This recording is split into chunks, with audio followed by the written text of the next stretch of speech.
Ministériel composé de 4 membres du gouvernement est arrivé ce mercredi dans la capitale russe. C'est pour négocier des contrats avec le partenaire russe pour l'acquisition d'hydrocarbures, d'intrants agricoles et de locomotives pour la relance du trafic ferroviaire. La délégation est conduite par le ministre des Affaires étrangères et de la coopération internationale, Abdoulaye Diop. Les enjeux de cette visite avec nos envoyés spéciaux, Siaka Konaté, Sidiki Balou. Les relations entre le Mali et la Russie sont au beau fixe. Pour preuve, la coopération militaire entre les deux pays qui a permis l'acquisition d'équipements et de matériel pour les forces armées maliennes et de sécurité, toutes choses qui ont beaucoup contribué à la montée en puissance des FAMA, Moscou et Bamako, veulent renforcer cette coopération et l'étendre à d'autres domaines, dont l'agriculture, les transports, les mines, d'où la présence dans la capitale russe d'une forte délégation conduite par le ministre des Affaires étrangères et de la coopération internationale et comprenant ses collègues en charge des transports et des infrastructures, de l'économie et des finances, des mines, de l'énergie et de l'eau. La délégation comprend également les représentants de la présidence et du Conseil national de transition CNT. Des rencontres sont prévues avec les responsables des ministères et sociétés russes concernés pour discuter des voies et moyens de renforcer les partenariats dans ces différents secteurs, notamment l'acquisition d'intrants agricoles, des blés, d'hydrocarbures, des locomotives pour la relance du trafic ferroviaire Bamako-Kaye. Déjà, la délégation ministérielle a eu une séance de travail avec le directeur adjoint de la Société des chemins de fer de Russie. L'air du Mali est désormais opérationnel et s'attelle à l'atteinte de ses missions. La première promotion de l'établissement militaire a démarré les cours depuis quelques mois. 20 stagiaires constituent ce premier lot. Le ministre de la Défense et des anciens combattants a fait un tour à l'école pour voir l'évolution des choses. Je vous rappelle que l'école a pour but de former des cadres militaires qui auront la lourde tâche de sauvegarder la souveraineté et l'intégrité territoriale.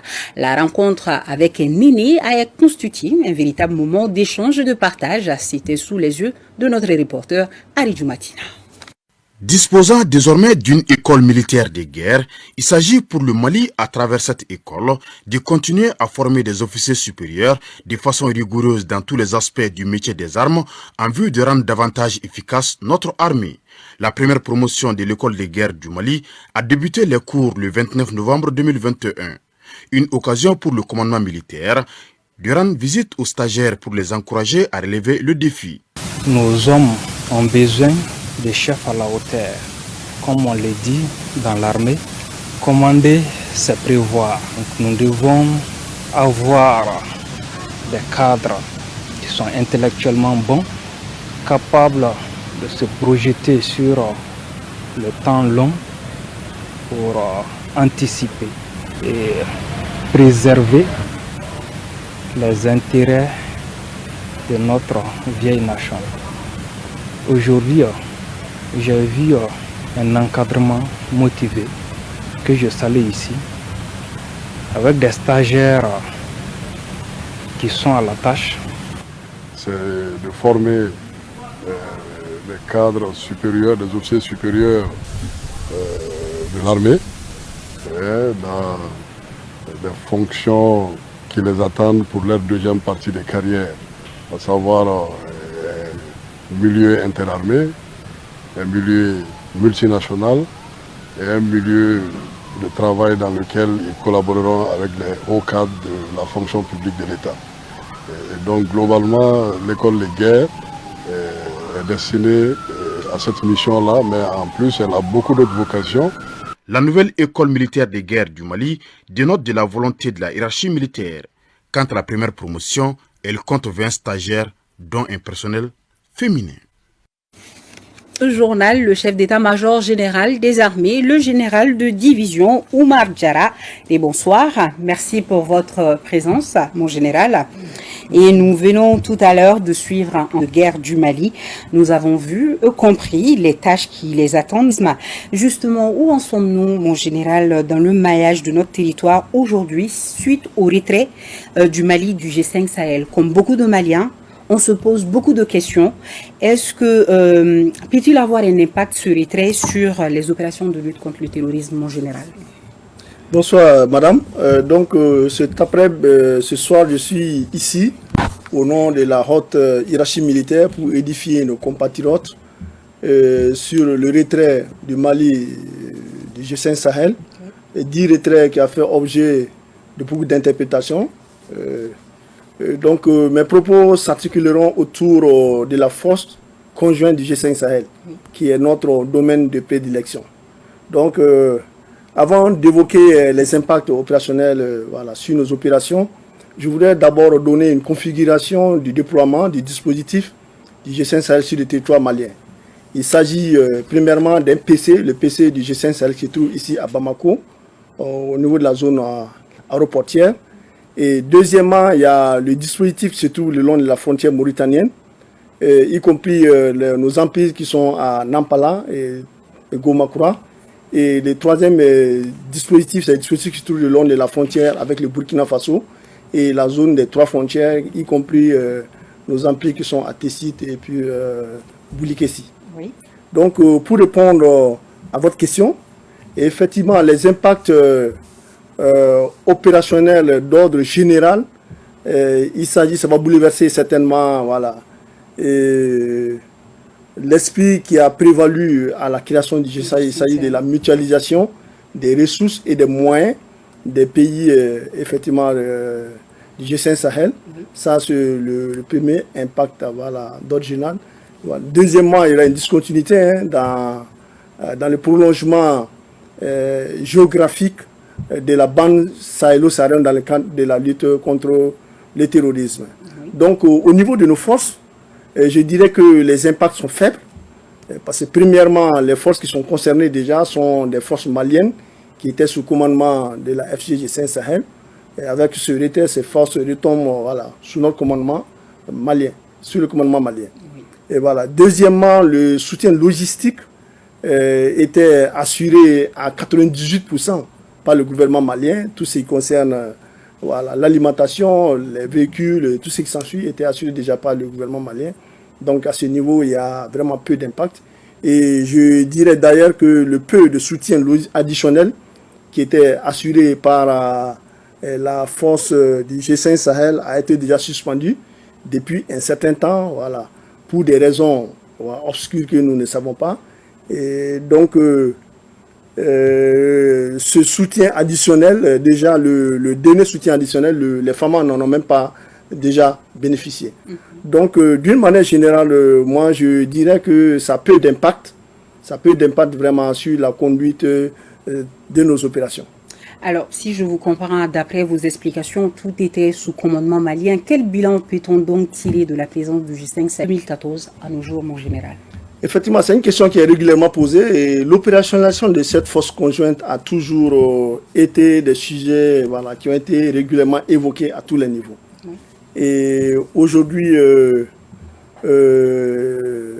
cette opération a fortement, les insuffisances qui ont été constatées dans cette opération a fortement influé sur le bilan, que ce soit le bilan tactique ou bien les dividendes vraiment des succès que cette opération devait avoir sur nos populations. Donc moi je trouve que le bilan aujourd'hui est jugé vraiment à minima.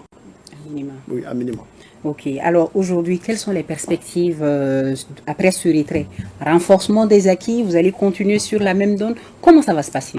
Bon, les perspectives, nous restons optimistes. Et effectivement, comme d'habitude, il y a des situations qui tombent. Nous avons des capacités d'adaptation. On n'a pas d'autre choix. Le premier point, c'est que la lutte contre le terrorisme va continuer. Et ce retrait aussi nous pousse devant nos responsabilités. Pour que nous puissions vraiment, la lancée sur laquelle nous sommes, travailler à avoir notre propre autonomie. Oui. Donc le troisième point, c'est que ça va nous renforcer le cadre bilatéral. Le communiqué a été clair, il a été clairement dit que les relations bilatérales vont continuer, nous allons continuer. Dans ce sens, on a déjà des expériences avec les pays voisins, notamment le Burkina, certaines opérations que nous avons menées ensemble, l'opération Capidou, l'opération Tourbillon Vert. Et du côté mauritanien, le long de la frontière, nous conduisons régulièrement des opérations transfrontalières à ce niveau. Donc le quatrième point maintenant, c'est les modalités d'exécution de ce retrait. Et hier déjà, j'ai rencontré le général qui commande la FCG5 Sahel, la force conjointe, et nous avons beaucoup discuté par rapport à comment mettre en œuvre ce retrait. Donc certainement, il attend des instructions de la présidence tchadienne et puis éventuellement de la commission de la FCC à partir de la Mauritanie. Ok, merci mon général. Alors hier dans nos éditions, nous avons interrogé les Maliens, les civils maliens par rapport à ce retrait. La plupart des intervenants ont salué ce retrait-là. Mais pour les rassurer encore davantage, mon général, que dites-vous aux Maliens sur le plan civil pour aider nos femmes à atteindre leurs objectifs? Que dites-vous ce soir à ces Maliens, à ces civils-là?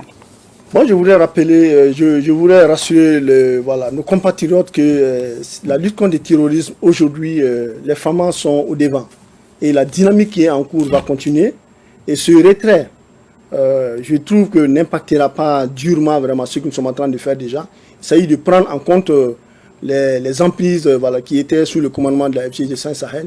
Et ces emprises étaient déjà intégrées dans notre système, dans notre chaîne de commandement déjà. Et donc, la partie la plus difficile, c'était le soutien logistique. Mais à ce niveau, déjà, 98% de ce soutien est déjà assuré par le Mali. Donc moi, je ne vois pas réellement d'impact majeur par rapport à ce retrait. Voilà, le général nous rassure. Actualité oblige, une dernière question, mon général. Après le communiqué du gouvernement sur le coup d'État avorté, des officiers généraux ont été interpellés. Est-ce une coïncidence où les deux se retrouvent, mon général? Merci beaucoup, madame, pour cette question, effectivement, à laquelle je suis obligé de répondre. Voilà, je vais répondre. Je voudrais d'abord peut-être rectifier par rapport à la déstabilisation. Il n'y a pas de généraux qui soient impliqués dans ça pour le moment, contrairement à ce qui est dit. Oui. Effectivement aussi, je voudrais rectifier qu'il n'y a pas un élément de la CEMA. Ce que je dis sur les réseaux sociaux, il y a un élément de la CEMA qui est impliqué dedans. Non, pour le moment, c'est un groupe d'officiers, comme ça a été dit, et effectivement, qui était impliqué dans cette déstabilisation. Et je voudrais dire que c'est juste une coïncidence. Ces deux événements, que ce soit ce groupe d'officiers qui était impliqué dans la déstabilisation et l'interpellation de certains généraux et certains officiers supérieurs dans le cadre des enquêtes sur la lutte contre la corruption relative à la loi de programmation militaire. Donc c'est deux événements complètement différents, mais bon, ça s'est passé au même moment, donc sinon vraiment c'est pas quelque chose qui était planifié ou bien c'est juste une coïncidence. Et je voudrais profiter pour rappeler que contrairement à ce qui s'est dit, ce n'est pas une purge au niveau de l'armée.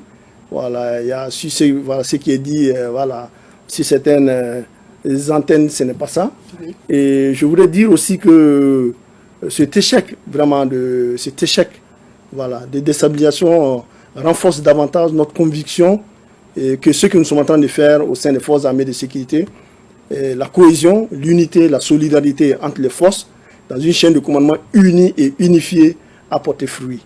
Parce que si ce n'était pas ça, les gens qui ont été contactés seraient entraînés dans ce stade. Donc, la démarche sur laquelle nous sommes aujourd'hui, d'unifier les forces armées maliennes pour aller vraiment dans ce que nous sommes en train de faire, la défense du territoire national, est aujourd'hui une réussite. Alors, pour taire les rumeurs, est-ce que le public aura droit aura toute la lumière sur ce groupuscule-là, en général? Bon, pour le moment, les enquêtes sont en cours. Certainement, là, maintenant, ça nous dépasse. Les enquêtes sont en cours. Oui. Et ceux qui sont impliqués dedans, certainement, la justice, à un certain moment, donnera peut-être s'il y a lieu de communiquer dessus. La suite de faire. Donc, je voudrais profiter aussi pour dire qu'aujourd'hui, malgré tout ce qui s'est dit, la priorité des forces armées et de sécurité aujourd'hui, il s'agit de préparer nos forces, de nous former et de lutter contre le terrorisme. Oui. Et aujourd'hui, vraiment, il ne faut pas qu'on se laisse divertir.